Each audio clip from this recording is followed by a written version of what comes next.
Ambati silks Kanchipuram sorry store now in Vijayawada. Exclusive పట్టు saris, సల్వాస్ and lehengas.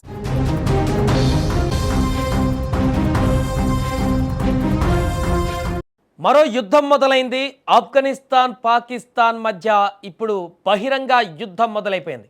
గత కొద్ది రోజులుగా నెలకొన్న ఉద్రిక్తతలు ఇప్పుడు పూర్తి స్థాయి పోరాటంగా మారాయి. ఇరు దేశాల మధ్య భీకర దాడులు జరుగుతున్నాయి. పాకిస్తాన్ రక్షణ మంత్రి ఖవాజా ఆసిఫ్ అధికారికంగా ప్రకటించారు ఓపెన్ వార్ అంటూ ప్రకటించడంతో పరిస్థితి అత్యంత భయానకంగా మారింది. ఒకవైపు పాక్ వాయుసేన కాబూల్ పైన బాంబుల వర్షం కురిపిస్తుంటే మరోవైపు తాలిబాన్ దళాలు పాక్ సరిహద్దు పోస్టులను ధ్వంసం చేస్తూ లోపలికి చొచ్చుకు వస్తున్నాయి. ఇక డ్యూరాండ్ లైన్ వెంబడి తుపాకుల మోత, క్షిపణుల గర్జనలతో సరిహద్దు ప్రాంతాలు దద్దరిల్లుతున్నాయి.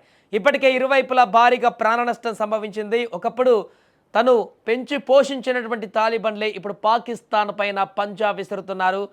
తాలిబాన్ల దాడులకు ప్రతిస్పందనగా పాక్ సైన్యం ఆపరేషన్ గజబ్ లిల్ హాక్ ప్రారంభించింది. పాక్ యుద్ధ విమానాలు సరిహద్దులు దాటి ఆఫ్ఘాన్ రాజధాని కాబూల్, కాందహార్, పక్తియా ప్రావిన్సులపైన విరుచుకుపడ్డాయి. కాబూల్లోని 2 బ్రిగేడ్ కార్యాలయాలు, ఒక మందుగొండు డిపోను ధ్వంసం చేశామని పాక్ అధికారిక మీడియా పీటీఐ ధృవీకరించింది. తాలిబాన్లు చీకటి మాటన చేసినటువంటి దాడులకు ఇది గట్టి సమాధానం అంటూ కూడా పాక్ మంత్రులు హెచ్చరించారు. అయితే పాక్ ఎయిర్ స్ట్రైక్కు తాలిబాన్లు ఊహించని రీతిలో కౌంటర్ ఇచ్చేశారు. పాకిస్తాన్కు చెందినటువంటి అత్యంత శక్తివంతమైనటువంటి F-16 యుద్ధ విమానాన్ని తాము కూల్చేసినట్టుగా తాలిబాన్ ప్రతినిధి జబీహుల్లా ముజాహిద్ సంచలన ప్రకటన చేశారు. అంతేకాకుండా ఆ ఫొటోస్ కూడా ఇప్పుడు బయటికి రావడం జరిగింది. ఒక విమానం పాకిస్తాన్ది కుప్పకూలిపోయినటువంటి శిథిలాలు. దీనికి సంబంధించిన వీడియోను కూడా వారు విడుదల చేయడం పాక్ సైన్యాన్ని ఆత్మరక్షణలో పడేసింది. అంతేకాకుండా పాక్ సరిహద్దులలోని 19 సైనిక అవుట్ పోస్టులను తాలిబాన్ దళాలు తమ స్వాధీనంలోకి తెచ్చుకున్నాయి. ఇక ఈ యుద్ధంలో ఇరు పక్షాలకు భారీ నష్టం వాటిల్లుతోంది. అయితే మరణాల లెక్కలలో ఇరు దేశాలు భిన్నమైనటువంటి వాదనలు వినిపిస్తున్నాయి. తాము 55 మంది పాక్ సైనికులను మట్టుబెట్టామని ఆఫ్ఘాన్ రక్షణ శాఖ చెబుతుంటే తమ దాడులలో 133 మంది ఆఫ్ఘాన్ ఫైటర్లు చనిపోయారని పాక్ క్లెయిమ్ చేస్తోంది. తోర్ఖోమ్ సరిహద్దు వద్ద శరణార్థుల శిబిరం పైన పాక్ వేసిన మిసైల్ దాడిలో మహిళలు, పిల్లలతో సహా 13 మంది పౌరులు గాయపడడం అక్కడి భీకర పరిస్థితికి అర్థం పడుతుంది. ఏదేమైనా అసలు ఈ ఉద్రిక్తతలకు ప్రధాన కారణం టీటీపీ, పాకిస్తాన్లో వరుస పేలులకు పాల్పడుతున్నటువంటి టీటీపీ ఉగ్రవాదులకు ఆఫ్ఘాన్ తాలిబాన్ ప్రభుత్వం ఆశ్రయం ఇస్తుందని పాక్ తీవ్రంగా ఆరోపిస్తుంది. ఖతార్ మధ్యవర్తిత్వంతో జరిగిన చర్చలు విఫలం కావడంతో ఇక యుద్ధమే మార్గమని పాక్ నిర్ణయించుకుంది.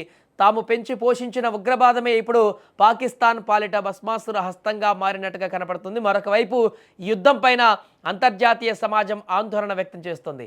ఐక్యరాజ్య సమితి చీఫ్ ఆంటోనియో గుటెరస్ రంగంలోకి దిగి ఇరు దేశాలు వెంటనే సంయమనం పాటించాలని కోరారు.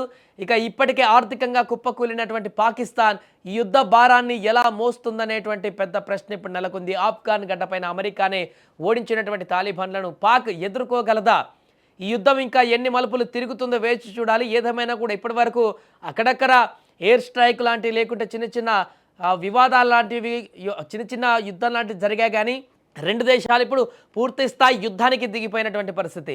ఒకవైపు యుక్రెయిన్ రష్యా యుద్ధం జరుగుతున్నటువంటి పరిణామాలలో ఎప్పుడు ఇరాన్ పైన అమెరికా దాడి చేస్తుందో తెలియనటువంటి పరిస్థితుల్లో ఇప్పుడు తాజాగా మరో 2 దేశాలు ప్రత్యక్ష యుద్ధంలోకి బహిరంగంగా దిగిపోయాయి. ఈ యుద్ధం ఎంతకాలం కొనసాగుతుంది?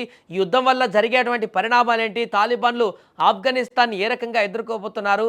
తాలిబాన్లు ఆఫ్ఘనిస్తాన్ తోటి పాకిస్తాన్ ఏ రకంగా ఎదుర్కోబోతున్నారు?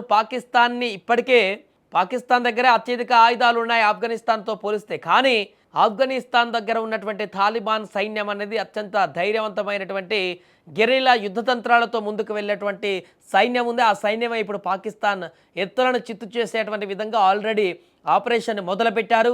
వారి గాలి నుంచి దాడులు చేస్తుంటే వీరు భూమి నుంచి చొచ్చుకు వెళ్ళి ఆ యొక్క పాకిస్తాన్ అవుట్ పోస్టులను ధ్వంసం చేస్తూ పాకిస్తాన్ భూభాగంలోకి అడుగుపెట్టి పాకిస్తాన్ సైన్యాన్ని ముప్పు తిప్పులు పెడుతున్నటువంటి పరిస్థితి నెలకొంది. ఏదేమైనా కూడా 2 దేశాలు మరలా ఇప్పుడు ఒక ప్రత్యక్ష యుద్ధానికి దారి తీయడం అనేది ఏ మలుపు తిరుగుతుందో అనేది ఇప్పుడు ప్రపంచ దేశాలన్నీ కూడా చూస్తున్నాయి.